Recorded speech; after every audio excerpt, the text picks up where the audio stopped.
Saya tahu kenapa mereka guyon. Kalau ngomong serius takut kalah sama saya.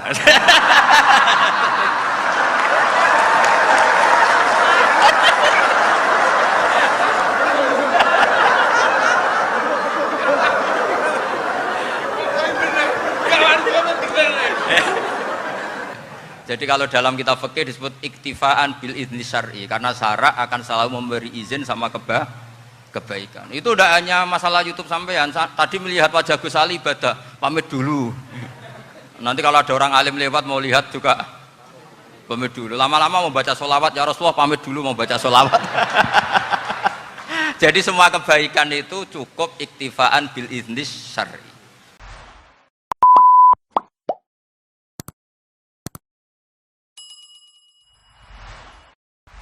Wabil khusus teman bapak kulo Kiai Haji Agus Ali Masyuri, beberapa kiai yang tanpa ngurangi rasa hormat saya hormati semua. Ini ada beberapa Gus, ini saya ngaji insya Allah seperempat jam.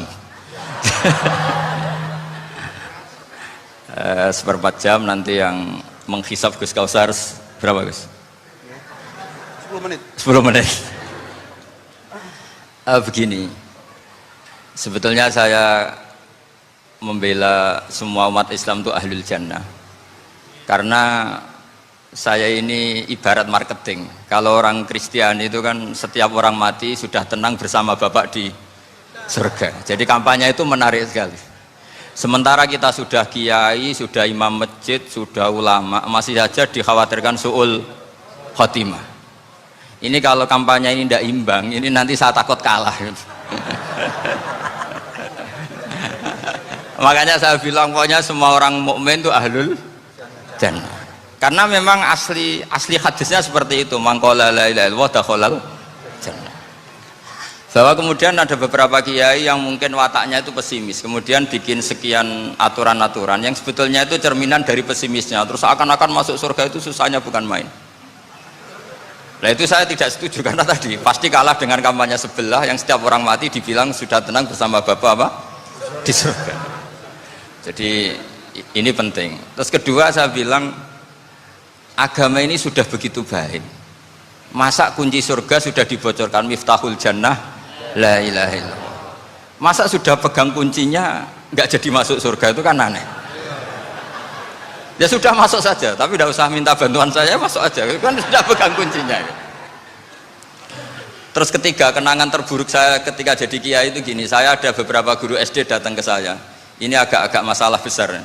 Gus, boleh enggak buka ujian nasional yang masih disegel? Semua guru bilang enggak boleh, itu kriminal kan. Ada satu guru yang bikin analogi agak kacau. Boleh saja. Wong ujian di kuburan saja dibocorkan para kiai enggak apa-apa. Itu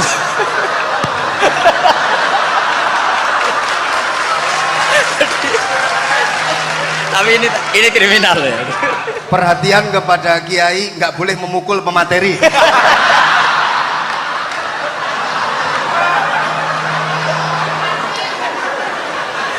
Jadi tentu itu analogi yang salah kan. Marrobuka kan, Tuhan kamu siapa, nabi kamu. Tuhan kamu siapa, nabi kamu siapa, imam kamu siapa. Ini kan sudah dibocorkan oleh para kiai. Artinya apa? Nak raiso jawab kebablasan gitu. Terus guru ini berpikir kalau ujian akhirat sekrusial itu saja bisa dibocorkan, kenapa ujian nasional tidak boleh? Tentu ini kias yang salah, saya tidak ngajari seperti itu. Tapi saya ngajari ke kalian betapa mudahnya masuk surga. Kunci jawaban sudah dikasih, kunci pintu masuk sudah dikasih. Kok sampai tidak masuk, ini kebablasan. Paling salah gurunya. Jadi ini kenapa saya sering cerita orang mukmin semuanya itu min ahlil jannah, itu saya jamin.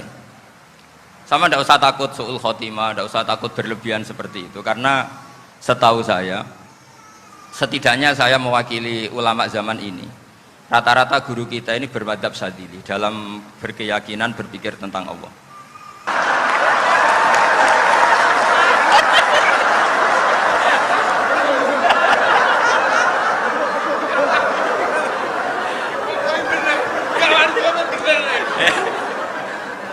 Karena saya ini sudah terkenal pemikir serius, jadi artinya itu satu kepintaran mengalihkan Ya, oh ya, sudah itu satu. Satu kecerdasan. Tidak hanya ngalim tapi butuh cerdas. Betul cerdas. Jadi itu bukti beliau-beliau ini cerdas itu. Saya berpikir begini, ini madhab Sadili. Kita semua tentu Sadili karena kita semua ngaji kitab Hikam. Kita tahu kitab Hikam itu muridnya Abul Abbas Al-Mursi. Abul Abbas Al-Mursi muridnya Syekh Abil Hasan apa? Asyadili. Saya masih ingat betul makalah itu dan saya ulang-ulang. Setiap saya ngajar di sarang saya ajarkan itu. Kilali kata Abul Hasan Asyadili, saya pernah dapat hatif, dapat semacam ilham. Apa makna min syarril waswasil khannas? Itu kata beliau dijawab oleh hatif itu. Hatif itu nggak perlu diterjemah tadi ada karena tadi diajarin itu. Apa yang dihidupkan itu nggak perlu dijelaskan. kata hatif tadi, waswasun yadkhulu bainaka wa baina habibika. Yunsika altofahu al-hasanah wa yudzakiruka af'alaka as-sayyi'ah wa yukassiru indaka dzatas shimal wa yuqallilu indaka dzatal yamin liya'dila bika an husnidzanni billah ila su'idzanni billah.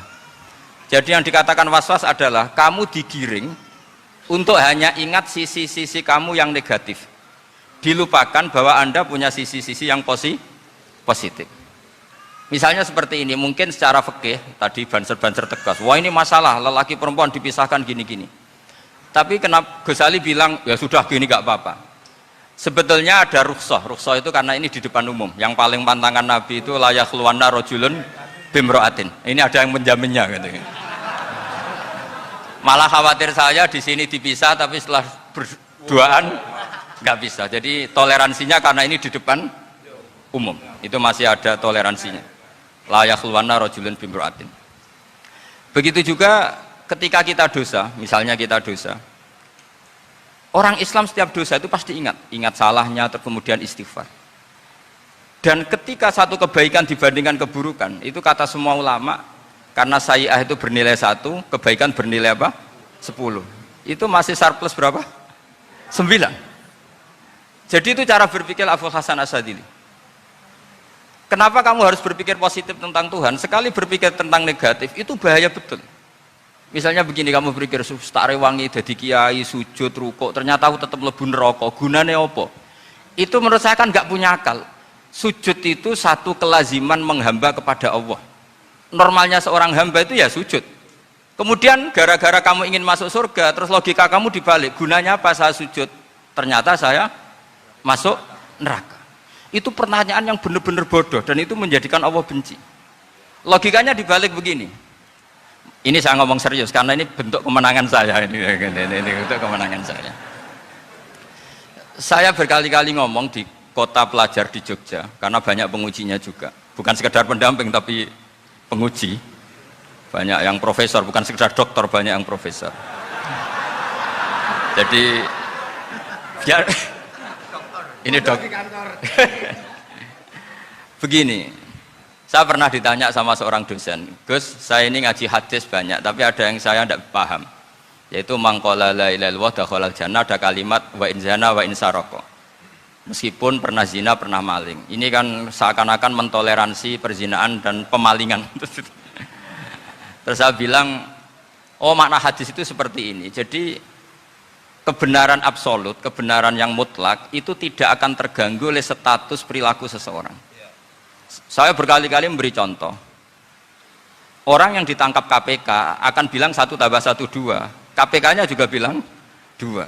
Rivalitas dalam politik, Pak Prabowo ya bilang 2, Pak Jokowi juga bilang 2. Orang yang zaniyah, yang lonte pun akan bilang 2. Muftinya juga bilang 2. Ketua MUI-nya juga bilang 2. Artinya gini, kebenaran yang absolut adalah kebenaran yang siapapun akan meyakini seperti itu. Seperti 1 ditambah 1 2. Kamu punya musuh bilang 2. Kalau ibu-ibu ini punya maru ya marunya bilang 2 tadi tambah mama. Enggak tahu saya terjemahnya apa tadi. Nah, kebenaran yang absolut itu kebenaran yang siapapun pasti mengakui. Dan uniknya begini, saya kalau saya pernah ngaji acara himmah, acara pondok sarang di Demak. Kalau kamu bilang 1 ditambah 1 menjadi 2, untuk mengatakan 2 itu kamu butuh hadiah enggak? Mereka semua jawab enggak. Kita semua enjoy saja mengatakan tembok itu putih. Kenapa? Karena memang putih. Kita mengatakan 1 tambah 1 2 karena memang kita tanpa presentasi dapat hadiah, dapat penghormatan. Kenapa untuk mengatakan Allah itu Tuhan kita butuh surga? Memangnya kalau tidak ada surga Allah tidak jadi Tuhan? Ini problem orang soleh-soleh yang terlalu pesimis. Makanya nanti orang-orang soleh itu masuk surganya berat. Tapi kalau orang alim lebih gampang kira-kira seperti itu. Iya, karena kan imannya lebih bagus. Dalam hadis qudsi Allah ini yang dibuli orang-orang soleh. Laulam akhluk jannatan wala naron alam akun ahlan an uto'a, dalam hadis qudsi itu. Kalau saja saya tidak menciptakan surga dan neraka, apa saya tidak jadi Tuhan yang perlu ditaati? Apa kalau kamu tidak saya kasih uang 1 juta terus bilang 1 tambah 1 11? Enggak kan? Tetap bilang berapa? 2. Kalau kebenaran absolut yang 1 tambah 1 kamu bilang 2 meskipun tanpa mendapat hadiah. Kenapa untuk bilang Allah Tuhan kamu butuh hadiah surga? Itu kan serah ikhlas belas. Makanya saya terus mengajarkan ikhlas. Ikhlas itu bisa dilatih dengan akal, dengan pikiran, bil ilmi lah. Harus dilatih. Nah di sini ini momen atau makna yang mestinya harus difahami wa inzana bahwa kalimat ini sah meskipun dilafatkan seorang yang pernah zina. Sama seperti 1 tambah 1 2 sah, diucapkan siapa saja sah. Dan siapapun akan mengucapkan itu secara ikhlas. Ini penting saya utarakan. Sehingga setelah ada firqah-firqah takfiri yang mengatakan orang megang keris itu syirik, ke kuburan syirik, ini syirik. Itu salah besar. Salahnya adalah tadi kalimat-kalimat atau kebenaran-kebenaran absolut ini sudah jadi sibghata wa man ahsanu minallahi sibghah. Kalimat ini begitu absolut di hatinya orang mukmin. Sehingga ketika terganggu oleh hal-hal yang adat istiadat kayak pegang keris, kayak apa, ini tidak mengganggu. Tetap kualitas iman ini di atas keyakinan adat membawa apa keris. Kalau orang membawa keris menjadi syirik karena percaya sama makhluk. Orang misalnya kejawen kalau nggak bawa keris nggak nyaman. Orang kota itu kalau nggak bawa ATM juga nggak nyaman. Itu tidak dihukumi syirik. Kamu pergi lupa bawa HP nyaman enggak?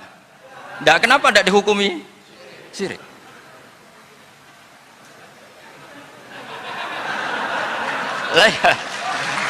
Jadi ini logika-logika. Jadi makanya ini Gus Reza boleh ngeritik saya itu berkali-kali bilang saya termasuk ulama yang mau bikin gerakan cangkem elek. Karena nanti kalau saya nisbatkan ke Rasulullah itu tidak pantas karena Nabi ahsanan nasi khalqaw wa khuluqa. Tapi saya siap jadi bempernya Rasulullah Shallallahu Alaihi Wasallam. Pernah ada diskusi di Jakarta, ini kisah nyata. Apa dalilnya setelah sholat salaman? Mana hadisnya? Itu dijawab hadisnya tentu kita kesulitan. Kalaupun ada hadisnya dhaif semua yang masalah musafahan. Akhirnya mau tidak mau dijawab pakai cangkem elek. Boleh nggak kamu setelah salam nyalain HP yang off? Boleh. Boleh nggak ke kamar mandi? Boleh. Oh berarti kencing boleh, nyalain HP boleh, yang nggak boleh itu ingat Allah. Karena mereka mengkritik wiridan, ngeritik salaman. Akhirnya mikir deh, ada nggak hadisnya orang setelah sholat nyalain HP? Nggak ada kan? Tapi mereka nyalain HP nggak hambatan, tapi untuk salaman masalah kan?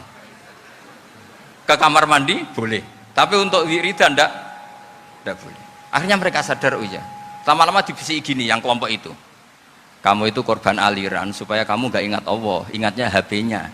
Sehingga orang wiridan kamu kritik, orang nyalain HP tidak kamu kritik. Itu kelompok itu adalah kelompok orang-orang yang supaya orang Islam itu lupa Tuhannya. Itu gerakan cangkem elek, tapi jadikan orang sadar. Jadi ini penting. Jadi kalau kamu tidak bisa bela agama dengan jalan yang lurus karena tidak bakat gitu, nggak apa-apa pakai cangkem elek tadi, karena nggak mungkin gerakan ini dinisbatkan kepada Rasulullah Shallallahu Alaihi Wasallam. Kalau soal sanad, saya punya sekian sanad tentang itu, tapi tidak usah kamu ikuti. Ada orang tanya, ya Pak Kiai, kalau setan dibakar di neraka panasan enggak? Ya panasan. Lo kan setan dari api, ngapain harus panasan? Kan materinya sama. Terus Kak Kiai tadi nggak kesulitan, dia ngambil pasir, disawur di wajahnya. Wah sakit Kiai, kamu kan dari tanah, kena tanah kok. Jadi itu ada sekian, artinya gini ya, kalau kesulitan jawab pakai baik-baik ya sudah pakai cangkem elek itu aja kan. Nah, tapi tentu kan gerakan ini tidak mungkin dinisbatkan kepada para nabi. Tapi saya pastikan meskipun nggak bisa dinisbatkan kepada para nabi dari segi cangkem elek tadi, tapi secara semangat itu sama. Saya punya sekian contoh. Bener Gus Rizal tadi gojok saya sengawur-ngawurnya itu masih punya sanad. Itu pas saya ngawur pun masih punya apa? Sanad. Nabi Ibrahim itu ketika faja'alahum juzatan illa kabirallahum itu si berhala paling besar dikasih kapak. Ketika mereka geger, ini siapa yang berhala kecil? Kata mereka, sami'na fata yadhkuruhum yuqalu lahu Ibrahim. Ya kira-kira Ibrahim lah gitu. Terus setelah Ibrahim didatangkan, siapa yang melakukan ini semua? Ini jawaban Nabi Ibrahim, bal fa'alahu kabiruhum hadza. Ya tanya yang bawa pedal, saya kan tidak bawa kan. Terus kata orang-orang, otak kamu itu di mana? Masa berhala disuruh nanya, kan nggak bisa ngomong. Ibrahim kembalikan, uffil lakum wa lima ta'buduna min dunillah. Lalu otak kamu di mana? Sudah tahu nggak bisa ngomong kok disembah gitu. Itu ada kata uffin loh. Uffin itu kalau diterjemah kira-kira ya agak-agak jancuk gitu. Kira-kira ya kira-kira seperti itu. Jadi Sekarang dalilnya jancuk apa Gus? Bahkan juga biasa kalau misalnya sakit kamu. sudah itu. Gimana? Jancuk itu dari dak tinggalkanlah suan perkara sing elek. Krono ilate wong Surabaya kakean rawon akhirnya ngomongnya jancuk.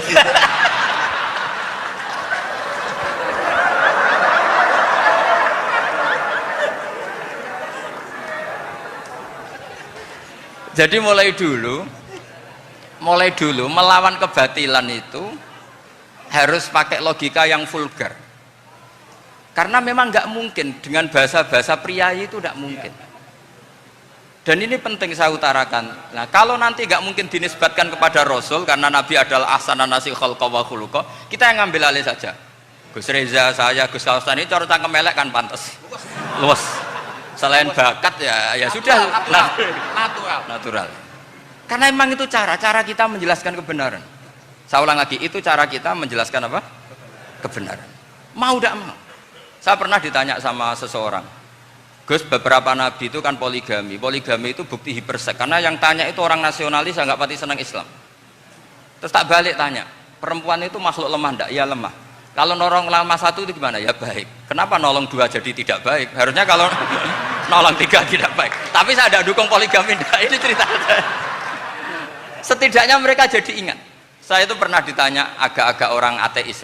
Dia benci Islam tapi neliti Islam. Pertanyaan kedua, kenapa dalam perang itu seakan-akan Nabi itu perampok? Hartanya orang kafir disita kemudian menjadi ghanimah. Itu kan kayak ngerampok. Terus saya tanya gini, kalau ada penjahat ke rumah kamu kemudian pakai senjata api, setelah kamu ringkus, itu senjata api kamu kembalikan apa kamu sita? Oh ya saya sita, kalau tak kembalikan dipakai ngerampok lagi. Ya sama seperti itu, kalau kekuatan mereka dikembalikan akan dipakai kekuatan mereka lagi. Jadi ya lagi-lagi ini kemenangan orang serius. Karena nanti guyonnya sudah dintekno sama Gus Safa sama Gus Riza. Nah, kenapa saya ngajar begitu rileks, begitu santai? Karena pikiran saya sederhana. Fa innal uqula muttarratun ila qabilil haq. Akal sehat pasti dipaksa menerima apa? Kebenaran. Sehingga kebenaran itu tidak usah kau ngomongkan secara serius, tidak perlu. Kebenaran itu mudah diterima. Saya itu pernah ngaji berkali-kali di Jogja di mana-mana sampai ada buku seorang dokter nulis tesisnya itu bangga lagi menjadi muslim setelah ngaji saya itu. Karena saya menerangkan itu ringan. Orang Islam itu harus mencintai Allah. Ciri utama cinta itu tidak tegang, rileks. Saya bilang begini, kalau kamu pernah 1 tahun digratisi orang rumah, makanan, kamu kira-kira itu mudah nggak mencintai orang yang berjasa sama kamu minjemin rumah dan kasih makan gratis? Mudah kan? Apalagi kita ini mudah mencintai orang yang minjemin mobil 1 tahun, ngasih rumah 1 tahun, apalagi selamanya. Kenapa kita tidak mudah mencintai Allah yang memberi kita bumi, air, oksigen, semuanya kita dikasih Allah? Akhirnya mereka mikir, wong mencintai seseorang yang ngasih dalam durasi 1 tahun saja mudah, apalagi mencintai Allah yang ngasih kita tanpa batas. Itu disebut walladzina amanu asaddu hubbal lillah. Orang mukmin itu mudah sekali mencintai Allah. Caranya dilatih tadi. Kita mudah mencintai orang yang berjasa sama kita. Kenapa tidak mudah mencintai Allah yang tentu jasanya lebih besar? Nah, karena akhir-akhir ini banyak orang yang terlalu nazir, terlalu apa? Kata Nabi kan basyiru wala tunafiru, yasiru wala tu'assiru. Sehingga saya bikin gerakan. Pokoknya semua orang mukmin pasti masuk surga. Nanti soal ada kesalahan-kesalahan kecil yang menjadikan orang su'ul khotimah itu sifatnya kehati-hatian. Jangan menjadi hukum. Hati-hati itu tidak menjadi hukum. Kalau kamu nyupir hati-hati itu bukan berarti pasti kecelakaan, enggak. Hati-hati itu ya hati-hati saja, tidak menjadi hukum. Ini penting saya utarakan karena kubu sebelah kampanyenya sudah tadi, setiap mati mesti tenang bersama Bapak di surga. Sementara kita mau kampanye, kamu sholat tidak mesti diterima, haji tidak mesti diterima, jadi kiai tidak mesti masuk surga. Coba kalau kita kampanye gitu terus, yang mau jadi muslim itu siapa? Jadi ini sudah tak perhitungkan matang-matang, saya milih macam seperti itu. Ya ini saya pikir sudah, ini pembandingnya supaya punya waktu. Saya suka sekali. Nah ini yang sesi terakhir ya, sesi terakhir. Saya akan cerita fikih karena Nyon sewu Gus, ada iklan sebentar dari ibu-ibu, pentolan mic kurang dekat ke mulutnya Gus Baha. Sehingga suaranya tidak terdengar sampai ke belakang. Oh, gitu, pentolannya didekatkan Gus oh, ke mulutnya. Ini kalau ngomong konotasinya itu mesti nyerempet. Sudah apa ya? Sudah ahlinya di situ. Ya malah ada di situ.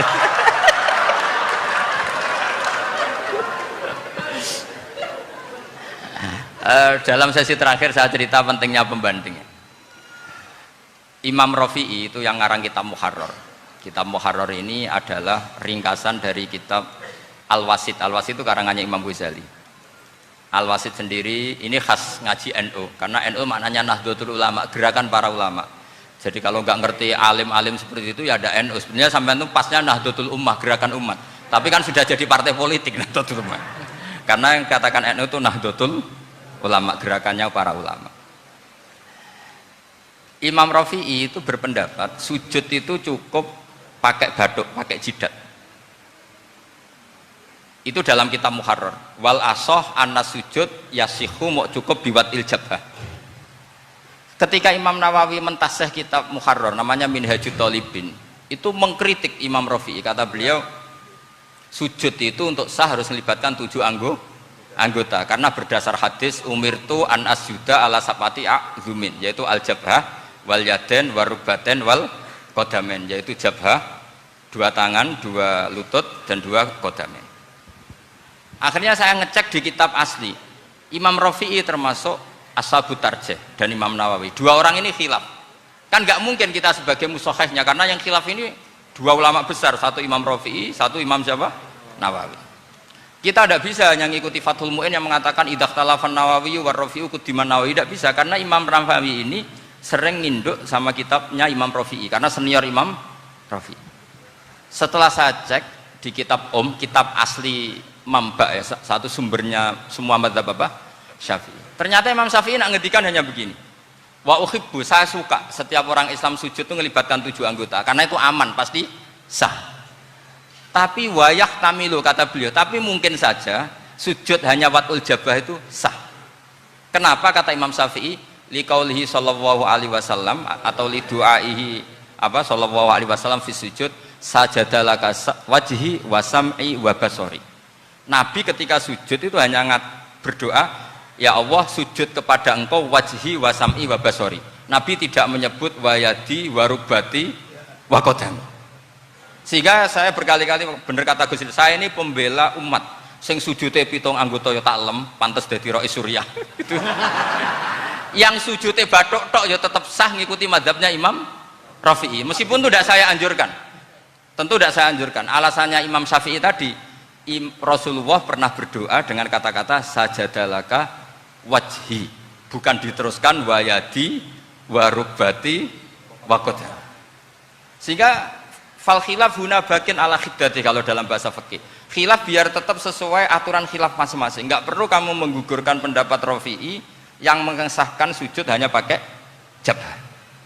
Ini penting karena tadi seperti saya katakan, yang sujud anggota itu ya masuk swarga mergo pintere, sing nganggo bathuk tok yang mlebu swarga mergo gobloke tadi, karena aksaru ahlil jannah al-bulhu. Nah ini madhab saya, jadi saya itu ingin umat Islam itu baik-baik saja. Iya betul, madhabin jenengan. Ya, karena tidak mungkin lah kita tidak bela Islam di zaman akhir, tidak mungkin, kan tadi kubu sebelah kampanyenya sudah seperti itu. Kalau kita ngomong ikhtiyat, kiai ra mesti mlebu swarga, sing salat ngethuk ra mesti husnul khotimah. Wah, kan jadi repot. Saya ini pengagum teori ikhlas. Dilatih bil ilmi, saya ulang lagi, dilatih bil ilmi. Saya ini malu. Malunya tadi, saya mengatakan 1 tambah 1 2, itu meskipun tidak ada yang memberi hadiah, tetap saya katakan 2. Saya mengatakan air itu dingin, tidak ada yang ngasih hadiah, saya akan bilang kalau air itu dingin, kalau api itu panas. Untuk hakikat-hakikat seperti itu saja saya jujur tanpa ingin imbalan. Tapi ketika hakikat mengenai Allah kok saya minta imbalan surga dan neraka, ini apa-apaan? Kira-kira gitulah, Rois Suriah macam apa gitu.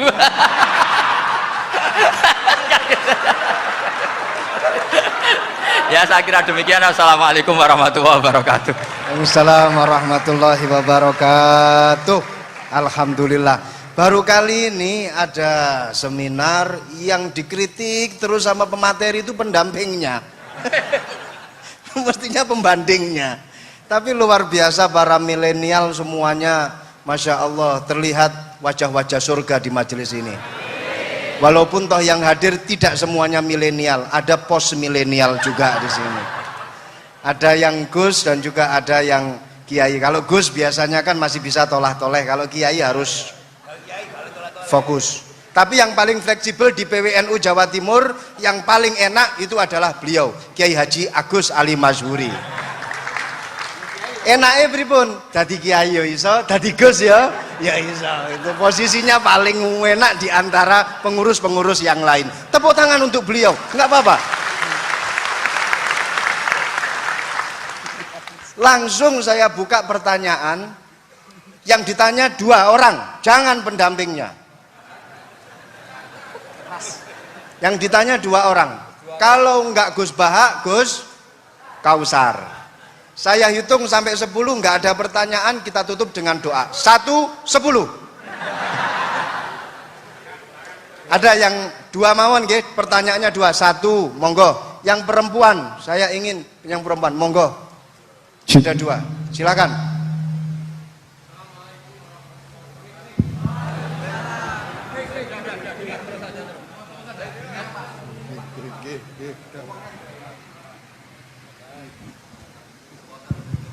Bismillahirrahmanirrahim. Assalamualaikum warahmatullahi wabarakatuh.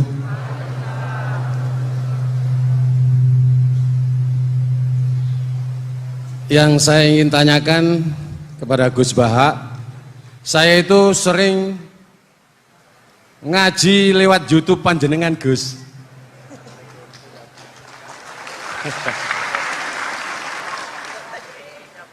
Insya Allah ilmu saya tambah walaupun tidak banyak. Yang saya tanyakan, nopo ilmu kula niki barokah? Yang pertama, karena saya ngaji lewat YouTube panjenengan, saya tidak izin. Untuk itu hari ini saya izin panjenengan, mudah-mudahan ilmu ingkang saya dapat dari panjenengan niku saged barokah niku Gus. Terima kasih. Wassalamualaikum warahmatullahi wabarakatuh. Waalaikumsalam warahmatullahi wabarakatuh. Langsung mawon Gus nggih, yang satunya dulu. Siapa aja? Oh gitu. Monggo Gus. Itu tetap barokah dan kebaikan itu mah nggak perlu minta izin. Kalau kebaikan minta izin jadi repot. Jadi kalau dalam kitab fikih disebut iktifaan bil idzni syar'i, karena syara akan selalu memberi izin sama kebaikan. Itu udah hanya masalah YouTube sampean. Tadi melihat wajah Gus Ali ibadah, pamit dulu. Nanti kalau ada orang alim lewat mau lihat juga pamit dulu. Lama-lama mau baca sholawat, ya Rasulullah pamit dulu mau baca sholawat. Jadi semua kebaikan itu cukup iktifaan bil idzni syar'i. Ya jelas ini ya. Ya. Oke, terima kasih. Jangan lupa pulsane tuku dhewe lek ndelok YouTube. Wifi-nya juga jangan nyolong. Harus passwordnya izin kepada yang punya wifi. Baru nanti 100% barokah. Mbak yang belakang bisa berdiri. Yang mau tanya tadi. Ya, silakan. Bismillahirrahmanirrahim. Assalamualaikum warahmatullahi wabarakatuh. Mohon izin Yai Gus, saya di sini mau tanya, selain sebagai pelajar santri, saya juga sebagai seorang mahasiswi di salah satu universitas di Surabaya. Yang saya tanyakan sebagai pemuda milenial, kita semua tahu bagaimana keadaan demokrasi negara Indonesia saat ini. Yang saya tanyakan, bentuk dari hubul waton minal iman.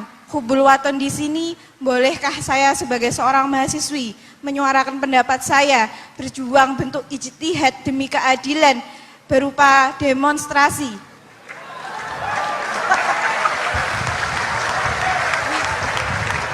Ngapunten. Yang saya tanyakan di sini, bagaimana menurut Gus, apakah saya melakukan demonstrasi ini sudah baik atau sangat baik atau mungkin perlu dikaji kembali? Terima kasih. Wassalamualaikum warahmatullahi wabarakatuh. Hubungan antara demonstrasi dan hubbul wadon minal iman. Hah? Oh ya, hubbul waton minal iman. Monggo Gus.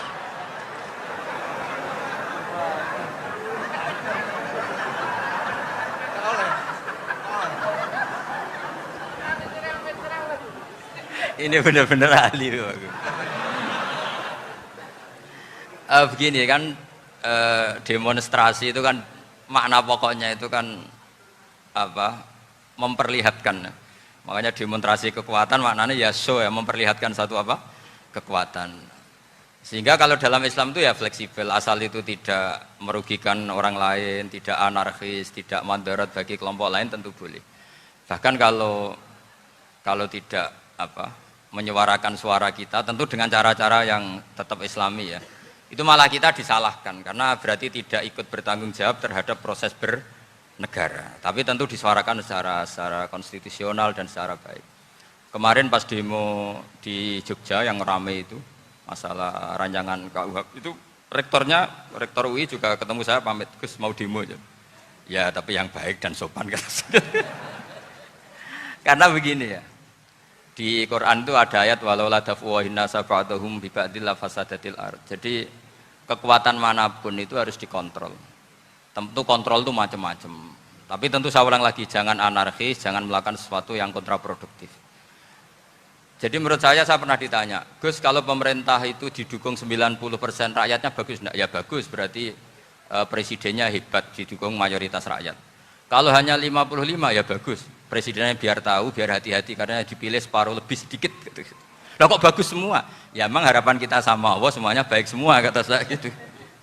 Jadi susahnya apa sih kita melihat sesuatu itu, asal agama ini kan gampang, asal tidak maksiat itu baik. Asal gak maksiat itu baik. Ma khuyyira Rasulullah baina amrayni ilakhtara aisarahuma malam yakun isman. Jadi demo itu bukan, nah kalau demo yang diharamkan sebagian fatwanya ulama tentu yang maknanya yang anarkis. Kalau yang dihalalkan tentu maknanya yang tertib. Itu biasa dalam hukum fikih. Rasulullah ngendikan A, mahmalnya seperti ini. Rasulullah ngendikan B, mahmalnya seperti ini. Karena kadang ngendikane Nabi cara zahir itu berlawanan. Misalnya Nabi ditanya, amal paling baik apa ya Rasulullah? Nyaur utang gitu. Karena biasa yang ngemplang mungkin yang tanya itu tukang. Tapi kadang Nabi jawab birrul walidain. Kadang jawab as-sholat li awwali waktiha. Karena penanyanya ini beda. Takon nggak tahu sholat. Gimana? Takon nggak tahu sholat. Ya, takon ora tahu sholat kata beliau. Kan gitu. Jadi ini penting saya utarakan karena zaman Nabi itu ya biasa Nabi misalnya ngendikan sesuatu itu. Terus ada juga sahabat yang memperlihatkan pendapatnya. Tapi tidak niat bantah. Masyhur itu dalam tarikh. Saya beri contoh yang masyhur itu. Nabi pernah sholat duhur itu 2 rakaat. Sebagian riwayat mengatakan asar, tapi yang lebih kuat itu duhur. Setelah 2 rakaat Nabi sholat, itu akabirus sahabat papan atas itu tidak ada yang ngentikan karena mereka sopan semua, tahu etikal. Setelah Nabi pulang sudah dekat pintu, ada sahabat yang berdiri. Ya Rasulullah, aku siroti sholatu amnasita. Ini sholat model kosor, apa engkau lupa? Tapi sahabat yang nggak tanya, ini niatnya malah lebih agak-agak buruk. Baguslah kalau sholat terbaru 2, berarti besok ya 2. Karena pakai teori nasah mansuh, berarti hukum itu pakai yang terbaru. Jadi gayanya tidak tanya, tapi lebih Sama mungkin yang setuju undang-undang tadi ya tentang rumah tangga, kalau istri nggak mau dikumpuli tetap dipaksa, nanti suaminya bisa dilaporkan ke pengadilan gitu. Saya pasti mikir saya bukan masalah pengadilannya, pasti istrinya cantik. Kalau jelek kan nggak mungkin dipaksa. Ini ketularan ya. Jadi saya cara berpikir tuh, jadi tak pikir lucunya saja, bukan pikir seriusnya. Ketularan ya, sudah ketularan ini. Karena keburukan itu mudah nular. Akhirnya Nabi kembali lagi, enggak, kullu dzalika lam yakun, semua itu enggak terjadi. Tapi Nabi sebagai orang yang sangat, ya sebenarnya enggak boleh dibahasakan sangat demokratis, sangat bijak. Nabi kembali lagi ke mimbar terus tanya, ahakun maqalahu dzulyaten, apa betul yang dikatakan dzulyaten tadi? Kata sahabat semua, betul ya Rasulullah, tadi engkau sholat hanya 2 rakaat. Nabi kemudian takbir lagi, meneruskan 2 rakaat terus salam. Artinya kalau demonstrasi itu dengan makna mengutarakan pendapat dengan cara yang dijamin konstitusi, ya itu kan normal-normal saja, nggak ada masalah. Saya pernah derekno bapak, itu ada pertanyaan yang benar-benar mengusik saya. Ada orang miskin datang ke bapak, Pak Yai, jadi wong melarat itu ra enak. Sajane ya wis suwe dadi wong melarat ra enak. Itu pas Ramadan. Kenapa kata bapak? Bapak saya itu teman akrabnya Gus Ali, senengannya ya guyon, mau meninggal aja masih guyon. Bapak itu guyon terus. Kenapa ya? Sudah puasa nggak makan, buruh orang, macul itu kan berat. Mau istirahat nggak boleh karena buruh orang. Enak jadi wong sugih puasa diam di rumah gini-gini terus. Terus kata bapak saya gini, enak wong melarat. Jadi wong sugih nak puasa berat. Kok sakit ya? Esok mangan pecel, awan rawon. Enggak sore sidik sate. Jadi yang harus ditinggalkan itu banyak. Nak sampean kan biasa meninggalkan itu semua. Semenjak itu dia, oh iya, nak ngono podo-podo abot. Jadi hasutnya pada orang kaya terus nggak ada. Nah ini pentingnya ilmu. Jadi pentingnya pendamping tadi. Gitu. Setelah diberi jelasan, oh maturuni ternyata podo-podo abot gitu. Dia nggak tahu susahnya jadi orang kaya. Ya sama seperti tadi. Ya saya puasa. Kerja gini-gini bojo sitok elek terus dari yang bojone 4 cantik semua abot aku. Karena harus ninggalkan 4 yang cantik tadi yang bisa menghidupkan tadi itu. Itu kan juga demonstrasi, artinya mengutarakan apa yang, jadi itu saya pikir seperti itu. Ya ini pokoknya gitu aja. Assalamualaikum warahmatullahi wabarakatuh.